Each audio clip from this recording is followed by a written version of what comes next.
there, welcome back to Mac School Prep TV. Today we are diving into part 2 of our 4-part series on the PADSA process. My name is Mackenzie Warren. If you do not know, I'm the founder of Mac School Prep, and I'd just like to encourage you now to give this video a thumbs up, subscribe to my channel, and hit the notification bell so that you don't miss a beat. Alrighty, it's time, let's get it.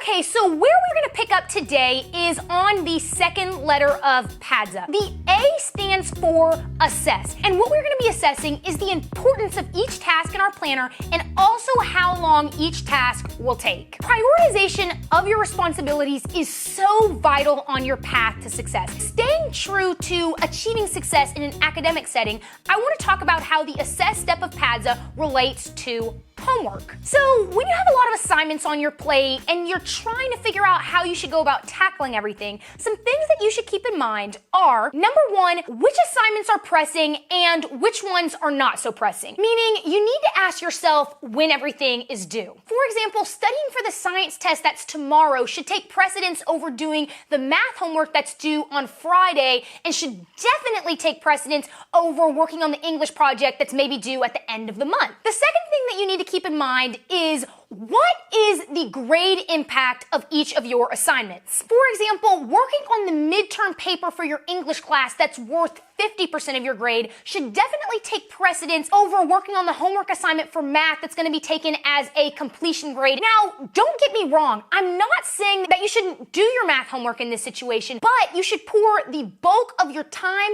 energy, and effort into that English midterm paper that's worth a lot more in the scheme of things. Also, before I move on to the next thing that you should consider when you're in the midst of assessing, I just want to say that you might find it helpful to do some sort of color coding system to indicate which of your assignments are the most pressing and which ones are going to have the biggest impact on your grade. For example, you can indicate those things by using a highlighter in your paper planner, and it's okay for your planner to be marked up and look messy. All that means is that you're getting the most out of it, and as long as you understand your system of color coding, then you're completely good to go. Alrighty, so the third thing that you should consider when you are assessing is, what tools do you have available to you at a certain time? For example, if you are studying for a math test and you know that your dad's an engineer, you're probably gonna be best served studying for that math test the night before the test when you have your dad at home in the event that you need his help, versus waiting until the next morning to study for the test when you're not gonna have as easy access to him. Basically, what I'm saying is that you need to prioritize your assignments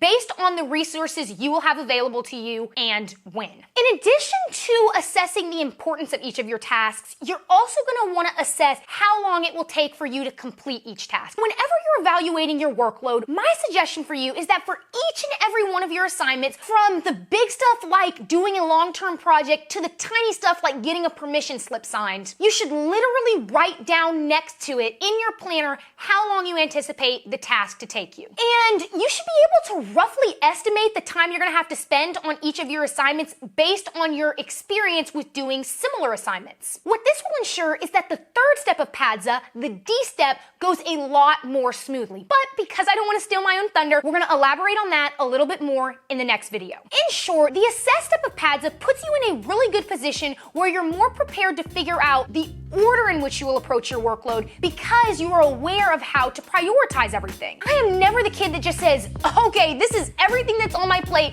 let me just play eeny, meeny, miny, mo to figure out which task I'm going to do first. That is not the right approach at all whatsoever. There should always be a method to your madness when it comes to your to-do list. You should never just find yourself playing spin the bottle with your homework in which you're just flying by the seat of your pants. Really, what I'm trying to say is that when you're eating the elephant a little bit at a time, the bites you take first should be representative of prioritizing the things that are the most important. And on that note, we're gonna wrap this topic up now and pick back up in the next video for part 3 of our 4-part series on the PADSA process. But in the meantime, what I need you to do now is give this video a thumbs up, also subscribe to my channel if you haven't already, and hit the notification bell so that you can stay in the loop. Alrighty, I'll see you in the next video. Bye!